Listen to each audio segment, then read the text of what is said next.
ઘણા કોંગ્રેસીઓ ઊંચા નીચા થઈ ગયા છે, પણ હું આજે એમને કહેવા માંગુ છું કે લુખ્ખા ટપોરીઓને તો નહીં જ છું.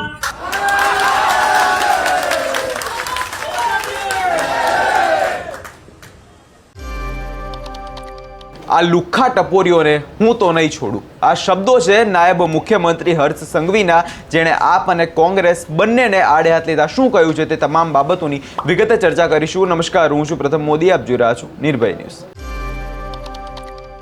સ્થાનિક સ્વરાજની ચૂંટણી લઈ રાજકારણ જે છે ગરમાઈ રહ્યું છે. નેતાઓ એકબીજા પર આક્ષેપો પ્રતિ આક્ષેપો કરતા હોય છે અને હવે ભારતીય જનતા પાર્ટીના નેતાઓ હવે સક્રિય થયા હોય તેવું લાગે છે. વડોદરામાં ગઈકાલે ભારતીય જનતા પાર્ટીનો એક કાર્યક્રમ હતો, જેમાં ડેપ્યુટી સીએમ હર્ષ સંઘવીએ જાહેર મંચ પરથી કોંગ્રેસ અને આપ બંનેને આડે હાથ લીધી છે. વિગતે જો વાત કરવામાં આવે તો વડોદરામાં અશાંતતાના વિવાદ પર હર્ષ સંઘવીએ જે રીતે વિપક્ષ પર આકરા પ્રહારો કર્યા છે અને તેમણે કહ્યું છે કે જો જનતાની સુરક્ષા માટે કાયદો કડક બનતો હોય તો કોંગ્રેસ અને આપના પેટમાં કેમ તેલ રેડાય છે. અશાંતતાની વાત સાંભળીને જ કોંગ્રેસ હંમેશા ધુઆપુઆ થઈ જતું રહ્યું. શા માટે તે આવી વિરોધ નીતિ અપનાવતું હોય છે? સૌપ્રથમ સાંભળી લઈએ હર્ષ સંઘવીએ વધુમાં શું કહ્યું છે. આ ઘણા કોંગ્રેસીઓને પેટમાં દુખે છે અને દુખવું તો જોઈએ જ ભાઈ. ઘણા કોંગ્રેસીઓ ઊંચા નીચા થઈ ગયા છે, પણ હું આજે એમને કહેવા માંગુ છું કે લુખ્ખા ટપોરીઓને તો નહીં જ છું.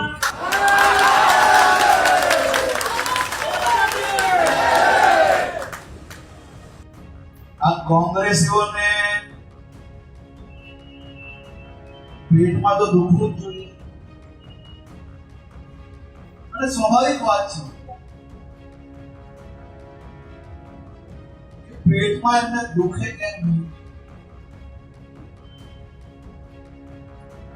જોરથી ચિલ્લાઈને કૂદીને ગુજરાતના મજબૂત અશાંત ધારાને રોકવા માટેનો આ કોંગ્રેસીઓએ પ્રયાસ કર્યો, પરંતુ આપણી ભારતીય જનતા પાર્ટીની ભૂપેન્દ્રભાઈ પટેલની સરકારે ગુજરાતના કોઈ વિસ્તારોમાં એક ઘર લઈને આખો વિસ્તાર કબજે કરવાના મનસૂબી રાખનાર લોકો પર ભૂપેન્દ્રભાઈ પટેલે મજબૂત અશાંત ધારાનો કાયદો આ વખતે વિધાનસભામાં પસાર કર્યો.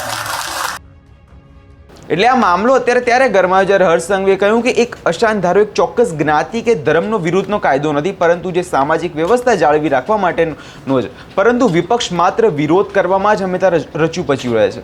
જ્યારે સરકારના નાગરિકોના હિતમાં કોઈ વાત આવતી હોય છે, ત્યારે જ્યારે સરકારને સપોર્ટ કરવાની જગ્યાએ હંમેશા દરેક વાતનો વિરોધીઓ હંમેશા વિરોધ જ કરતા રહ્યા છે.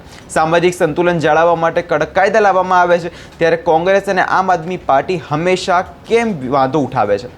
આમ ભાજપ વડોદરાની જે સભા હતી આગામી સ્થાનિક સ્વરાજની ચૂંટણીની તૈયારીઓ કરી દીધી છે અને એક તરફ સરકાર વિકાસ અને સુરક્ષાના નામે મત માગી રહી છે, તો બીજી તરફ વિપક્ષ એકતા પર પ્રહારો કરી રહી છે. તેમને કહેવું છે કે શાંતિનો દુશ્મન તરીકે તેમને ચિતરવાનો પ્રયાસ થઈ રહ્યો છે.